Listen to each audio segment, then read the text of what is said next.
The Philippine National Police on Wednesday says the remains of Kian de los Santos tested negative for gunpowder.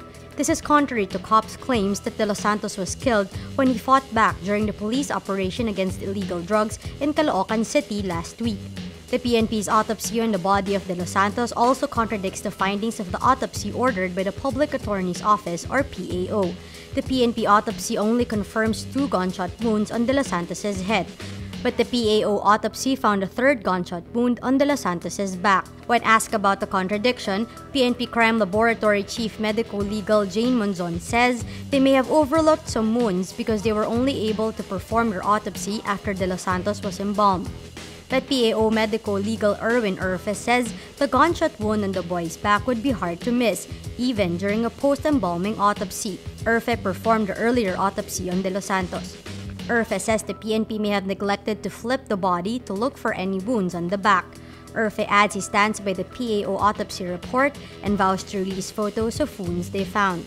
Monzon also dismisses PAO Chief Presida Acosta's claim that de los Santos was gunned down at close range. Monzon says the PNP did not trace stippling or close-range shooting burns on de los Santos's body. There could only be burn marks if de los Santos was shot closer than 60 centimeters or around 2 feet. Acosta earlier said they will most likely file murder charges against the cops involved in de los Santos's killing based on the PAO's findings. Lawyer Ferdinand Topacio and former Negros Occidental Representative Jacinto Paras filed an impeachment complaint against Commission on Elections Chairman Andres Bautista. The impeachment complaint is endorsed by Cabayan Representative Harry Roque, Cebu Representative Gwen Garcia, and Cavite Representative Abraham Tolentino. The complainants want Bautista out of his post for supposed betrayal of public trust due to the hacking of the Comelec voters database in 2016 and for allegedly failing to be truthful in his state of assets, liabilities, and net worth.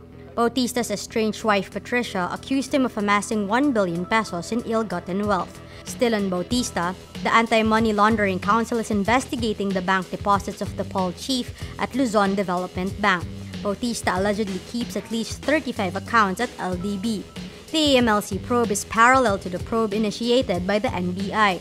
LDB refuses to discuss the Paul chief's bank accounts, citing the bank secrecy law.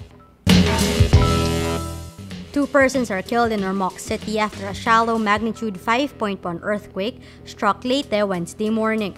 The Philippine Institute of Volcanology and Seismology says the quake's epicenter is located just northeast of Albuera, Leyte, with a depth of focus at just 5 kilometers below ground. PHIVOC says Intensity 5 was felt in Ormoc City and Albuera Town, Intensity 4 in Pastrana Town, and Intensity 3 in Palo and Tacloban City. Follow Rappler.com for continuing updates. The United States calls for full accountability in the killing of Kian de los Santos, the 17-year-old who was shot by police during a drug raid in Caloocan City last week. U.S. Ambassador Song Kim tweets, quote, "My condolences go out to the family and friends of Kian. Hope that the investigations lead to full accountability." Police claim de los Santos fought back using a gun, but witnesses said the student was a victim of a police frame-up. Kim makes the remarks even as Philippine President Rodrigo Duterte slammed the U.S. for supposedly interfering in his war on drugs. But Duterte himself also backed an investigation into de los Santos' death.